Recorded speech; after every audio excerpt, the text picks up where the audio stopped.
Hello friends, welcome to Money Law Classes. मेरा नाम गौतम दीक्षित है. Today in this news we are going to see the important news related with the hate speech. Then we are also going to see the Joshimath. ISRO का एक report आया है about the sinking of Joshimath. We also have a ground report on Joshimath, so which will give us the clear picture कि भाई जोशीमठ में warning जो है वो आज से नहीं 1976 से जब मिश्रा कमीशन ने पहली बार कहा था कि इट्स वेरी फ्रेजाइल रीजन तब से ही आ रहा था. So now we can see that it is sinking by 5.4 centimetre in past 12 days. It has sank according to the ISRO report. उसके बाद we will look at article 13 basic structure of the constitution related to the parliamentary sovereignty, etc. The debate which have been started currently, which is going on related to the basic structure and parliamentary sovereignty and the Westminster form of government. साथ साथ में हम थोड़ा सा state legislative assembly, state legislative councils, ये सब भी हम थोड़ा देखेंगे. And the power of the governor related to that and the power of the president related to parliament. Okay, so we will also see world's longest river cruise which has been launched in river Ganga by the Prime Minister from Varanasi to Dibrugarh, which is very important from our exam point of view. So let's start the news. The first is the buck stops with government to end hate speech, says the Supreme Court. तो यहाँ पे supreme court ने कहा है कि it is a government's responsibility. Buck stops with government मतलब government को ही अल्टीमेटली रिस्पॉन्सिबिलिटी लेना पड़ेगा to end the hate speech. So यहाँ पे supreme Court is saying that government should step in when religious freedom, harmony and orderly progress are gravely affected. And Supreme court ने एक बहुत ही इंपॉर्टेंट चीज flag किया है, that is hate speech on TV where anchors have become tools to peddle agendas. Okay, so यहाँ पे supreme court ने डायरेक्ट भी किया है दिल्ली पुलिस को to file an affidavit listing the steps taken to probe cases of hate speech in the capital. So let's take the important news जो यहाँ से है, then we will see about the hate speech. तो supreme court ने कहा है कि that work ultimately stop to the government to clamp down on hate speech and hate crimes as they are offences committed on society. तो एक होता है कि hate speech, it is not only the offence committed against an individual but also against the society. उसके बाद जो government है, it has agreed that hate could not hide behind the colour of any religion. Fine. So यहाँ पे supreme court किससे related कह रहा था? So you can see the remarks from the bench came after Uttar Pradesh informed the court that it had registered 580 cases of hate speech in last year, that is 2021-22, and of this 160 were suo motu registered by the police, and Uttarakhand has said that it has filed 118 cases. Fine. Now अगर हम देखेंगे एक static information जो है but बहुत ही important है exam point of view से, लॉ कमीशन. तो अभी आपने एक न्यूज़ पढ़ा था, मैं आपको करंट अफेयर्स भी यहाँ पे करा दे रहा हूँ कि government has constituted the 22nd law commission, मतलब नोटिफाई कर दिया है. And recently Rituraj Awasthi, he has been appointed as the chairman of the 22nd law commission. So इस लॉ कमीशन का एक रिपोर्ट है, report number 267. This is very important report of law commission related to hate speech. इस speech में, इस report में law commission जो है वो हेट स्पीच को डिफाइन करता है कि that hate speech is a speech which insight hate based on race, based on ethnicity, based on sexual orientation, etc. So this is the definition of the hate speech defined by the Law Commission in its report 267, which frequently comes in exam. The next is rise in government capital spending pushes up investment by 53%. So now capital spending का मतलब कि government capital spending means government is spending in capital sector for generation of wealth in the country. So अगर आप देखेंगे government it is taking a lead in pushing the capital spending और capital expenditure, जिसको आप कहते हैं capex. Capex, that is capital expenditure, capex. So government is taking a lead in investment projects in India. So if you will just see that the total investment projects in the first 9 months of financial year 2020-23 have crossed rupees 21 lakh crore, which is 53.2% higher than the financial year 2021-22. The next is the share of government projects increased in financial year 23 by around 7% point compared to the last year, while that of the private sector has declined. Okay, so if you will just see the role of government in pushing the capex expenditure, it is more than the private sector. तो यहाँ पे question उठता है कि भाई private sector जो है वो कैपेक्स एक्सपेंडिचर क्यों नहीं कर रहा है. ठीक है, तो यहाँ पे एक जो रीज़न है वो है सरप्लस इन्वेंट्री कोरोना के टाइम में जो है वो एक सरप्लस इन्वेंट्री क्रिएट हो गया था, that is the first thing. ठीक है, second thing is if you will just see that low demand, एक टर्म होता है इकोनॉमी में private final consumption expenditure which is the which denotes the demand in the economy. So जो private final consumption expenditure है Indian economy का, वो अभी भी प्री कोविड लेवल के नीचे है। So that is there is no enough demand. Okay, consumer survey जो है वो बहुत ज़्यादा पेसिमिस्टिक है पास्ट कुछ टाइम से, फिर उसके बाद सरप्लस इन्वेंट्री है। Then we will see the rising cost of input in the global market and in India. So all this factor has hold up the private sector investment in India. The second is Joshimath sank 5.4 centimeter in 12 days, says ISRO report. तो यहाँ पे we will do Joshimath in detail on the ground report. अभी यहाँ पे बस आप factual information ले लीजिए। Joshimath town sank 5.4 centimeter in a period of just 12 days, according to the report released by National Remote Sensing Center of the Indian Space Research Organization. Okay, so Uttarakhand Cabinet Minister Dhan Singh Rawat told the Hindu that he spoke to the director of NRSC ISRO and asked if the report, which stated that Joshimath had sank 5.4 centimeter in the past 12 days, was their official take, and the director told him that they would update the report. ठीक है, तो अभी ये final नहीं हुआ है, but ISRO का एक रिपोर्ट ये ऐसा आ चुका है। The next is the news from the state. So Rajasthan to form action plan for protection of geo heritage site. So Congress government in Rajasthan, ठीक है, they will shortly come up with the action plan for the protection of 10 geo heritage sites in the state on the lines of conservation of archaeological monuments. Fine. तो ये जो जियो heritage sites होते हैं, these sites they are very important to understand the geological history of the earth. Okay, and now this, Rajasthan is going to form an action plan to protect these geo heritage sites in this state. Now, again one liner, काफी important, exam में ऐसे questions बहुत जल्दी पूछ लिए जाते हैं। Fine, so see, Kollam in Kerala is the first constitution literate district. Fine, so यहाँ पे अगर आप देखेंगे तो एक कैंपेन चला था जिसमें 16.3 lakh people in the district above the age of 10 have been educated on various aspects of the constitution and the strenuous process involve. Okay fine, so Kollam will be officially declared as India's first constitution literate district by the chief minister of Kerala Pinarayi Vijayan on Sunday. तो यहाँ पे ये आप नाम please याद कर लीजिएगा कोल्लम का। The next is bound supremacy. Parliamentary sovereignty isn't undone by the basic structure doctrine, bound supremacy. Now here we are going to study about the concept of parliamentary sovereignty and the basic structure, everything which is going on.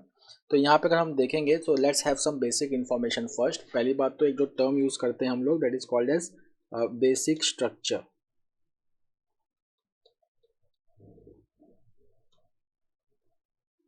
Basic structure, ठीक। अब ये basic structure जो concept है, it came in Kesavananda Bharati case.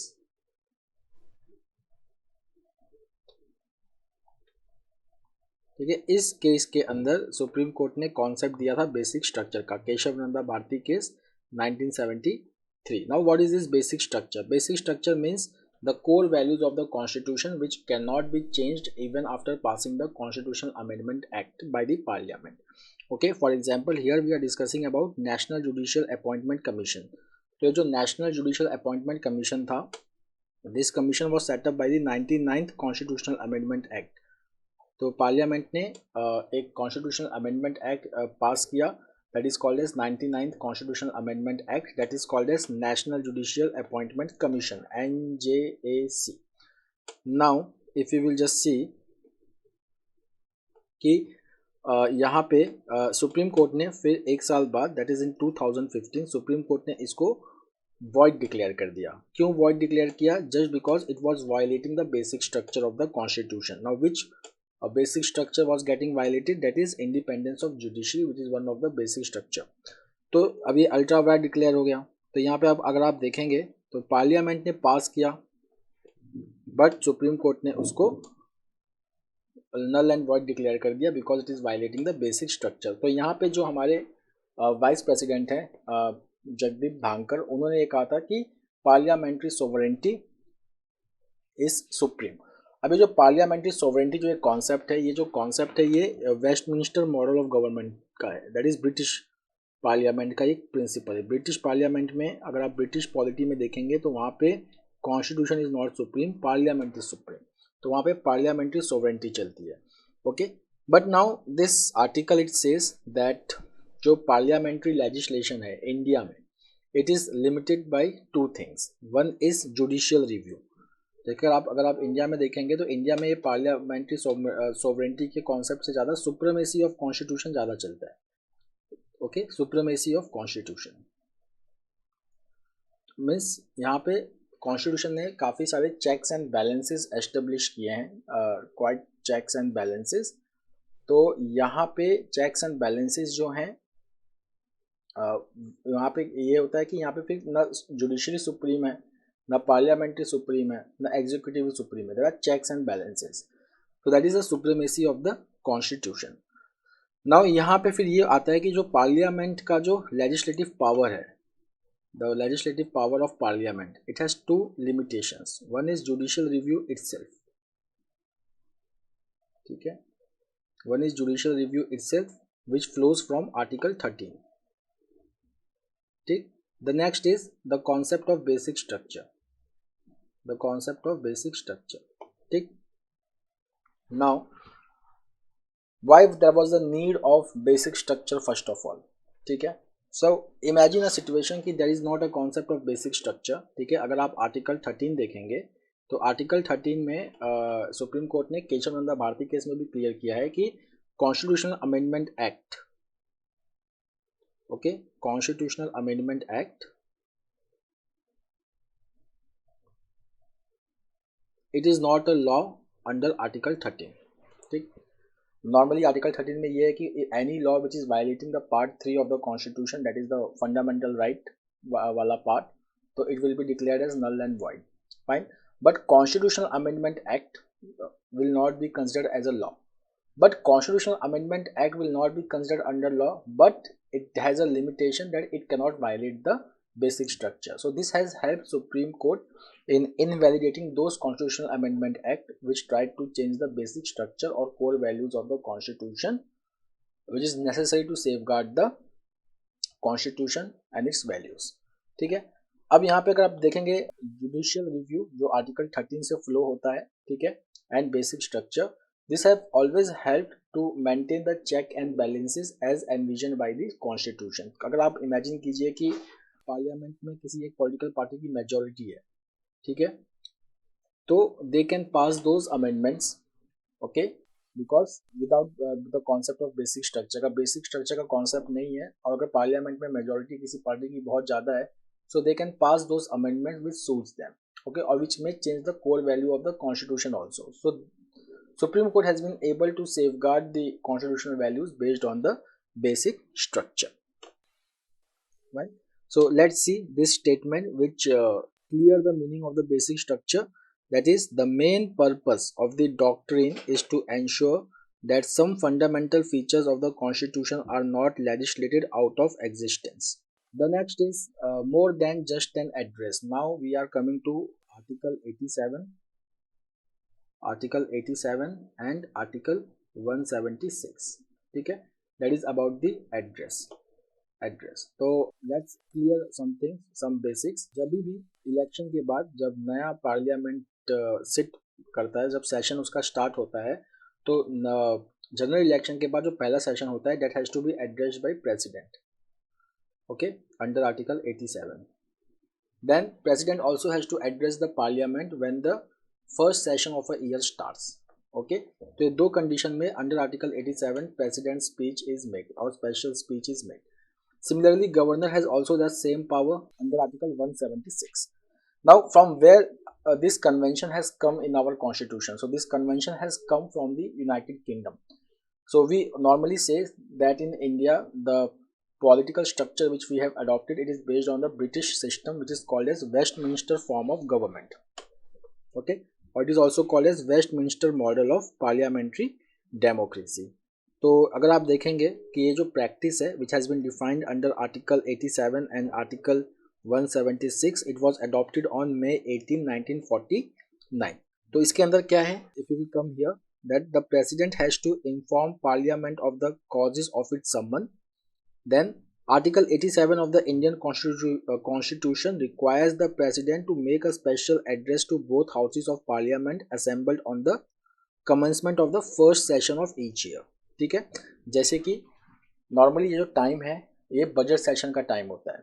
ठीक है, तो ये पहला सेशन माना जाता है ईयर का. तो ये सेशन स्टार्ट होने से पहले गवर्नर या प्रेसिडेंट वो एड्रेस करते हैं. ठीक है ना. अब एग्जैक्टली वो एड्रेस क्या करते हैं, that is also important. So if you will just see that the statement made by the president or the governor, it is the statement of the policy of the government. ठीक है, ये governor जो address करते हैं या president जो address करते हैं वो अपने से एड्रेस नहीं करते. उनको जो chief minister council of minister जो एडवाइस करते हैं कि you have to outline the policy and legislative intent of our government, that has to be address to the members of the legislative assembly and councils and same for the parliament. Now यहाँ पे अगर आप देखेंगे Jawaharlal Nehru while he was speaking in the Lok Sabha he said that if the president's address has anything wrong in it or objectionable, so who is going to be blamed? So यहाँ पे president के ऊपर blame नहीं आएगा, यहाँ पे blame किसके ऊपर आएगा, गवर्नमेंट के ऊपर. क्यों? क्योंकि प्रेसिडेंट या गवर्नर वो गवर्नमेंट की पॉलिसी को ही आउटलाइन कर रहे हैं. ठीक है. Then there are certain interesting Supreme Court cases. For example, let's take a Calcutta High Court का केस है Syed Abdul Mansur Habibullah versus the speaker West Bengal legislative assembly. तो यहाँ पे देखिए कलकत्ता हाई कोर्ट ने क्लैरिफाई किया है कि ये जो स्पेशल एड्रेस होता है it is not an idle और सेरेमोनियल फॉर्मेलिटी. इसका ऑब्जेक्टिव क्या है, that it keeps the members informed about the executive policies and legislative program of the state government. इसका सिंपल मतलब हुआ कि जो प्रेसिडेंट्स एड्रेस या गवर्नर एड्रेस होते हैं it is a sort of accountability of the government और accountability of the executive to the house. ठीक है, that is the soul of parliamentary democracy, that executive should be responsible to the house, that is parliament and legislative assemblies. Then the next is the High Court has observed that the non-delivery of the special address hampers legislative debates and budgetary criticism. कि जो opposition का role है to bring the executive, to make the executive accountable, okay, through legislative debates and budgetary criticism, that cannot be done. Fine. तो इसीलिए UK और India में it is the time honoured constitutional convention that the king और the president और the governor must read out the exact text of the speech और special address which informs the nation और the state of the policies that an elected government intends to pursue. तो article 87 और article 176 का ये सबसे बड़ा importance है कि लोगों को ये पता चले कि गवर्नमेंट जो उन्होंने इलेक्ट किया है गवर्नमेंट उसका इंटेंशन क्या है, क्या क्या लॉज बनने वाले हैं, क्या क्या पॉलिसीज अडॉप्ट होने वाली हैं. उसके बाद अगर आप देखेंगे कि एक कॉन्स्टिट्यूशनल कन्वेंशन भी है और सुप्रीम कोर्ट ने बहुत सारे केसेस में ये क्लैरिफाई किया है कि constitutional conventions are as much a part of the constitution as its written text. The next is कि अगर हम यूके का एग्जाम्पल लें तो यहाँ वहाँ पे जो स्पेशल स्पीच होती है वो किंग की होती है. ठीक है, मोनार्क की होती है. बट वहाँ पे आज तक कोई ऐसा इंसिडेंट नहीं है जहाँ पे मोनार्क ने ऑफिशियल टैक्स से डिपार्ट किया हो या डेविएट किया हो. तो यहाँ पे जो गवर्नर हैं तमिलनाडु के RN Ravi who walked out during the session, he has made a constitutional history in the state by omitting certain paragraphs and departing from the official text. Now the next is article 361 of the constitution. तो यहाँ पे देखिए ये है कि that article 361 of the constitution gives the governor complete immunity from any legal action because our founding fathers hoped that governors would maintain the highest standards of rectitude and propriety. तो यहाँ पे देखिए आर्टिकल 361 ये power president के पास भी है कि that they are immune from any legal action. ठीक है ना. Why they are immune from any legal action? क्योंकि यहाँ पे आर्टिकल्स जो अगर आप देखेंगे तो गवर्नर और प्रेसिडेंट जो अपना पावर एक्सरसाइज करते हैं that is based on the aid and advice of council of ministers. Okay, तो यहाँ पे that's why they have been made immune from the legal action so that they can be nonpartisan. Fine. But recently it has been observed that there is a friction going on between the governor and chief ministers and council of ministers who do not belong to the same party as the center. तो हम ये frictions जो देख रहे हैं हम waste Bengal में भी देख रहे हैं, केरला में भी देख रहे हैं, तमिलनाडु में भी देख रहे हैं. Then we are also seeing this friction in Telangana also. Got it. तो कल हमने एक सरकारिया कमीशन किया था भाई, जिसके बारे में यहाँ पे बात नहीं हुई है, मेंशन नहीं हुआ है, बट वैसा ही है। Sarkaria commission, it is a central state commission. मैं आपको ये इन्फॉर्मेशन अपनी तरफ से दे रहा हूँ। There has been 2 central state commission established, one is Sarkaria commission, the next is M Punchhi report. तो यहाँ पे जो सरकारिया कमीशन है, इट सेज कि हम 2 तरीके से गवर्नमेंट को नॉन पार्टीशन बना सकते हैं। ओके, पहला तो ये कि गवर्नर आउटसाइड ऑफ स्टेट का हो, ठीक है, पहला कि the governor should not come from the state. And the second is कि जब भी गवर्नर का अपॉइंटमेंट हो रहा हो तो चीफ मिनिस्टर को कंसल्ट करना जरूरी है। So in this 2 ways we can minimise the friction between the governor and the elected government of the state to protect our republic. The next is take a step to regulate deep fakes. So starting here, first we have to understand what is deep fakes. ठीक है, तो deep fake का मतलब जैसे कि technology use करके समझ लीजिए कि किसी का फेस मॉर्फ कर दिया जाए, वॉइस मॉर्फ कर दिया जाए, ठीक है, और वो जो नहीं बोल रहा है वो उस वॉइस में हो, ठीक है। फॉर एग्जांपल कि आपकी आवाज़ हो, ठीक है, आप कह रहे हैं कि मुझे पढ़ना है, और मैंने आपके आवाज़ को मॉर्फ कर दिया, और मैं अब आपका आवाज़ मैं आर्टिफिशियल इंटेलिजेंस यूज़ करके ये कह रहा हूँ कि आपसे ये बुलवा रहा हूँ कि आपको नहीं पढ़ना है। Means the video is showing that you are saying that I don't have to study, but you have said that I have to study.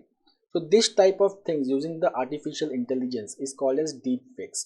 तो deep fakes जो है वो बहुत ही डेंजरस चीज़ है दोस्तों, and we should have a law for dealing with deep fakes. So अभी अगर हम इंडिया की बात करें तो currently there is policy vacuums, okay, and deep fakes which leverage machine learning and artificial intelligence to manipulate or generate visual and audio content with a high potential to deceive. Okay, इसको regulate करना बहुत ही ज़रूरी है। Why it is very important to regulate it, you see, ये बहुत ही dangerous भी है।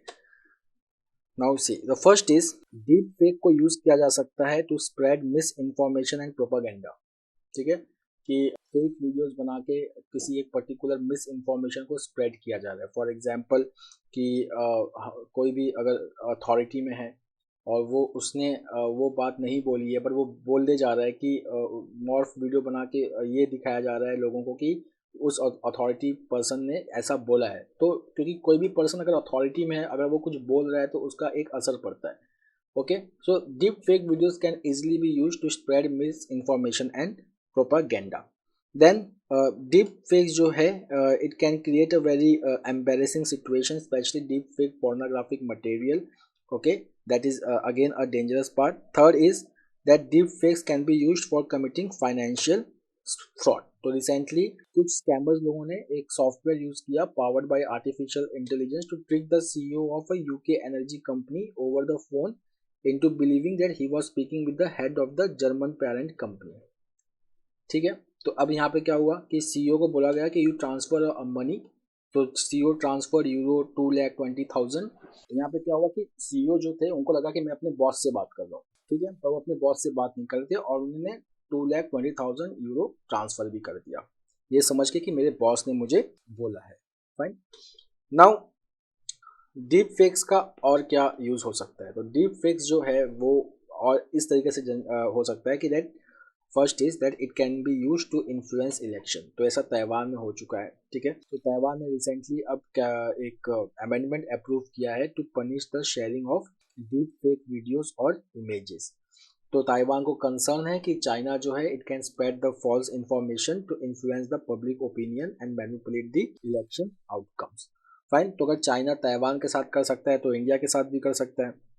The second is espionage activities. So deep fakes can also be used to carry out espionage activities. मतलब artificial intelligence use करके एक fake profile बनाया जा सकता है, fine, which can get connected with influential individuals in the state capital. तो ऐसा US में हो चुका है, वहाँ पे एक LinkedIn profile बनाया गया under the name of Katie Jones of OK, and which was AI, artificial enabled espionage, and this profile it got connected with influential individuals in Washington DC. Same Volodymyr Zelensky जो Ukraine के president थे, उन्होंने भी कहा था कि जो video posted है सोशल मीडिया पे जहाँ पे वो अपने फोर्सेस को ये कह रहे हैं कि to surrender the Russian forces, it is a fake video.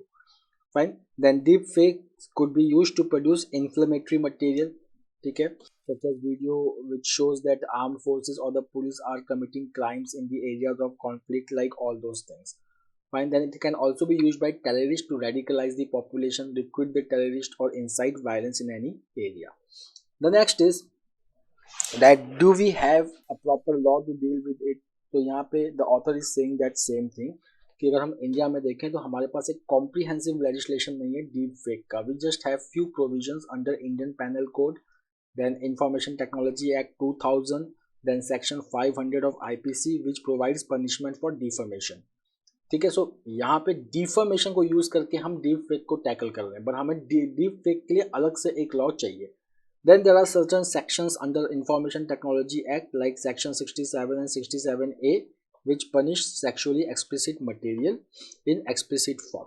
The next is deepfake से election को manipulate किया जा सकता है. तो we can tackle the Representation of the People Act 1951 का जो act है, we can use that to include provisions prohibiting the creation or distribution of false or misleading information about candidates or political parties during an election period. Okay. So the next is कि technology जो है वो emerge होती रहती है, तो deep fake can become more dangerous. So this laws in after some period of time may be ineffective to deal with this phenomena. So we require a very strong law, okay, related to artificial intelligence, okay, which can use the AI algorithms to define the deep fakes, to detect the deep fakes, which can be then punished in India. तो एक bill जो propose हुआ है digital India bill, okay, it can address this issue if we take the requirements which we need for dealing with deep fakes. Now this is ground zero. Ground zero में क्या होता है कि हिंदू का ये आर्टिकल होता है, यहाँ पे किसी भी इशू में लोगों का रिएक्शन क्या है वो उसके बारे में बात होती है. तो जैसा कि हम जानते हैं कि जोशीमठ के बारे में हमने पहले भी काफ़ी पढ़ा. हमने पढ़ा कि जोशीमठ जो है, पहली बात तो वो एंशियंट लैंडस्लाइड जोन में लोकेटेड है, ठीक है, एंशियंट लैंडस्लाइड जोन में. उसके बाद जोशीमठ जो है it is already sitting on a very weak foundation, मतलब it is sitting on a glacial boulders. ठीक. तो पहले भी हमने किया था, 2 रिपोर्ट्स किया था, Mishra commission 1976 and Ravi Chopra committee. तो इन दोनों रिपोर्ट्स ने ये बताया था कि यहाँ पे बहुत ज़्यादा कंस्ट्रक्शन करने की ज़रूरत नहीं है because it lies in a very week foundation. It lies in a seismic zone 5 prone to earthquake. A slight trigger can start the land subsidence in Joshimath, जो अब हो गया. ये जो स्लाइड ट्रिगर है ये मोस्टली जो वहाँ के लोग हैं वो कहते हैं कि एक हाइड्रो इलेक्ट्रिक पावर प्रोजेक्ट है एनटीपीसी का which is called as Vishnugad Tapovan hydro electric power project. तो इस प्रोजेक्ट में क्या हुआ कि एक मोटर है, टनल है जोशीमठ के सीधा नीचे. It started drawing water from the area beneath Joshimath which decrease the soil pore pressure and which is the main reason for subsidence of Joshimath.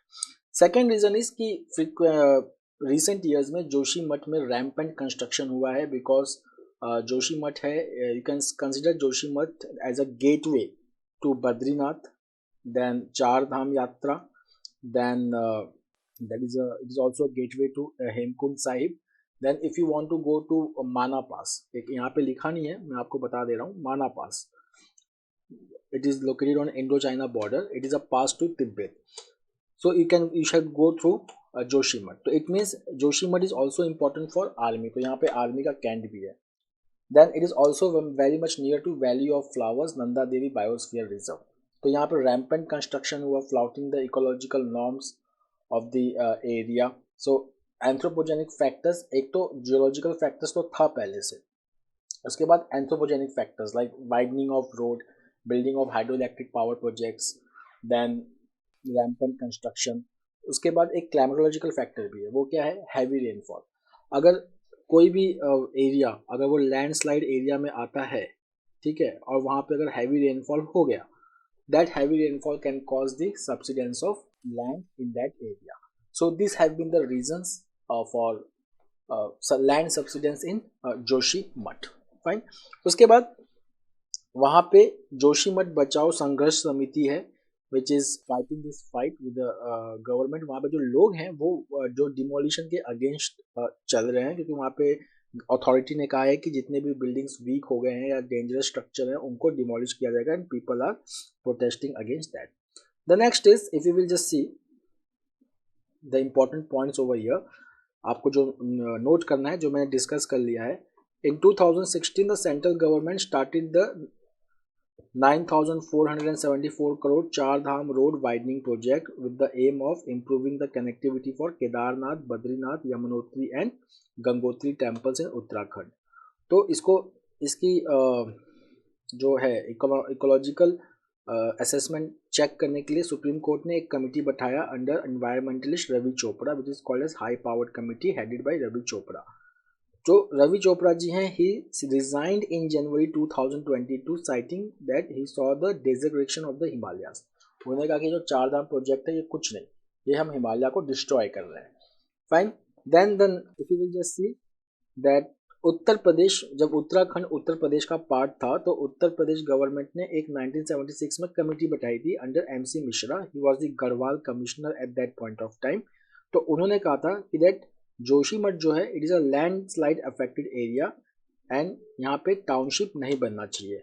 उन्होंने फिर ये भी कहा था कि यहाँ पे जो बाउल्डर्स हैं which has been deposited by glaciers from long time back, it should not be removed or it should not be digged or no blasting should take place.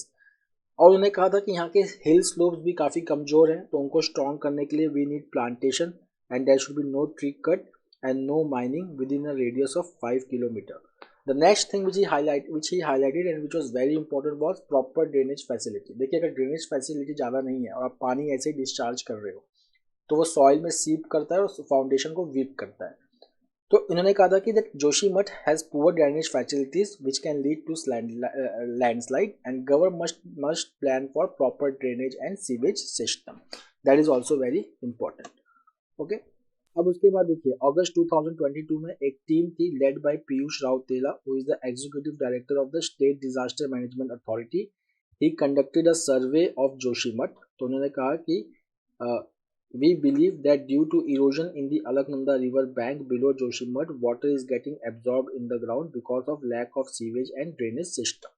तो इन्होंने भी यही कहा था कि जो ये subsidence है it is happening because of improper sewage and drainage system. The next is again Joshimath resident to get 6-month waiver on power water bill says Pushkar Dhami government. तो Pushkar Dhami who is the chief minister of Uttarakhand. Now the Uttarakhand government has said that Joshimath residents are going to get 6-month waiver. Waiver मतलब वो 6 महीने तक पानी बिजली का bill नहीं भरना है. उसके साथ साथ they have also said that they have frozen the loan recovery from the resident for 1 year and 2 adult members of family whose livelihood has been affected will get a wages under National Rural Employment Guarantee Act, that is MNREGA. अब हम आते हैं सबसे एक important news that is Modi flags off world's longest river cruise from Varanasi to Dibrugarh. So it will put India on a tourist destination on global map.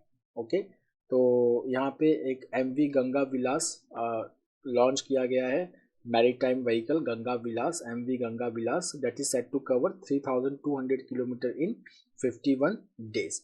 So it was inaugurated from Varanasi. Okay.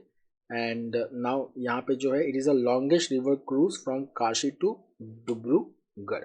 Now what about the MV Ganga Vilas. So we have information that MV Ganga Vilas is the first indigenously made cruise vessel in India.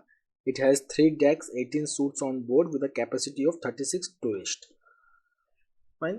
Now next, it will cover a distance of 3,200 km in roughly 51 days through Bangladesh. It will reach Dibrugarh through Bangladesh. तो ये point हमारे exam के लिए important है. Now again let's have a news braving a viral storm tell the tale of India's covid vaccine journey. तो एक नया book launch हुआ है जो एग्जाम में आ सकता है that is related with the tale of India's covid vaccine journey. So it is related with India's development and production of its own vaccine against COVID-19. तो 2 वैक्सीन उस वक्त चल रहे थे. एक तो कोवैक्सीन है made by Bharat Biotech and the next was Covishield made by Serum Institute of India. तो इनका development production all these things have been covered over here. तो इस बुक का नाम क्या है? Viral Storm India's COVID-19 Vaccine Story. And who are the author of this book? then Ashish Chandorkar and Suraj Sudhe. The next is marriage of minor girls, Supreme Court to check legality of personal law.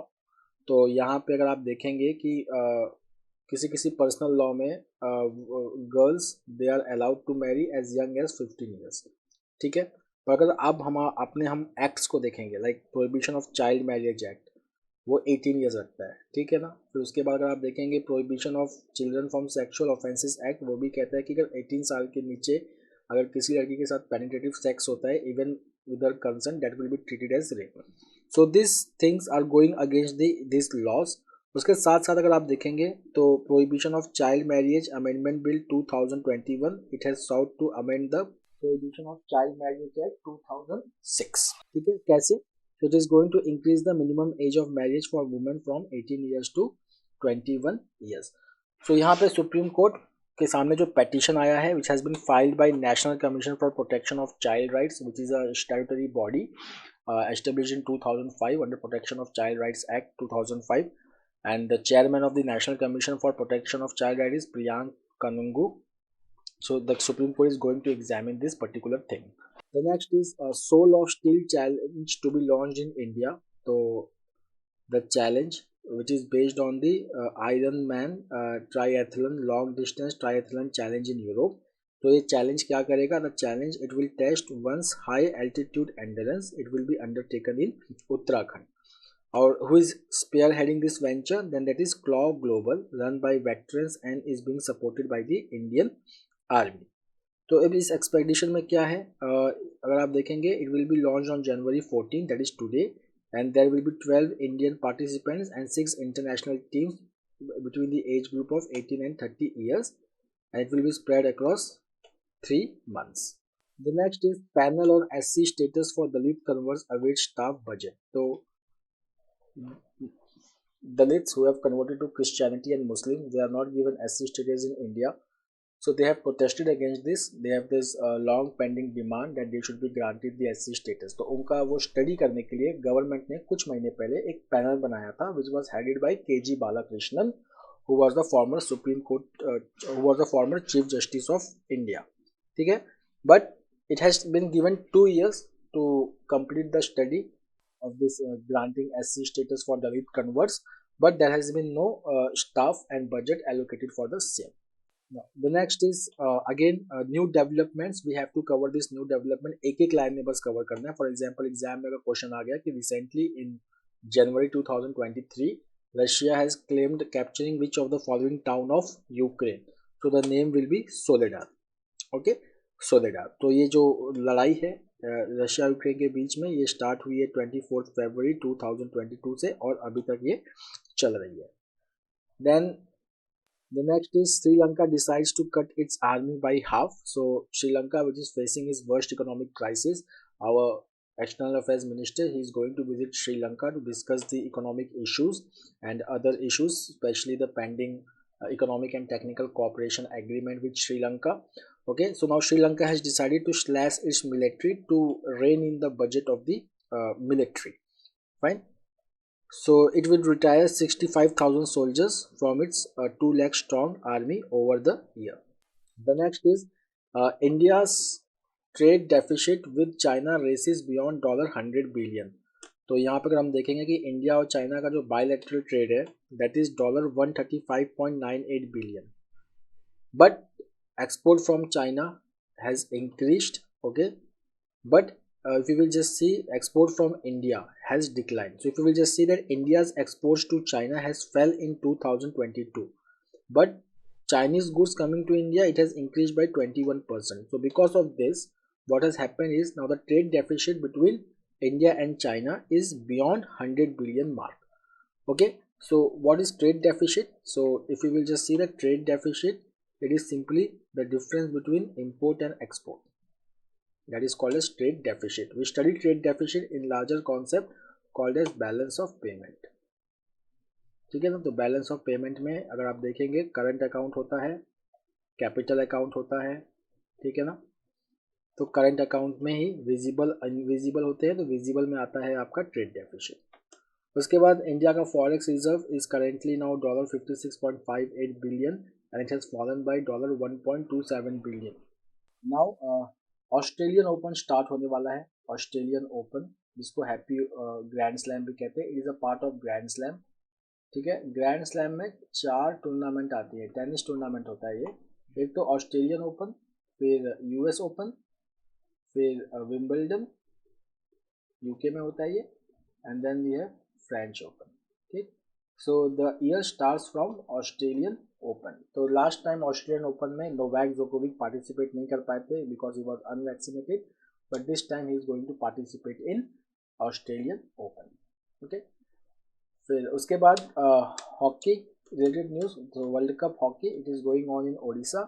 तो यहाँ पे India ने Spain को हरा दिया है. So India starts its campaign with the fighting against Spain. So it is being conducted in Bhubaneswar and Rourkela. So friends, that's all for today. We will meet tomorrow again with a daily Hindu analysis. Till then, have a nice time. Take care. Thank you.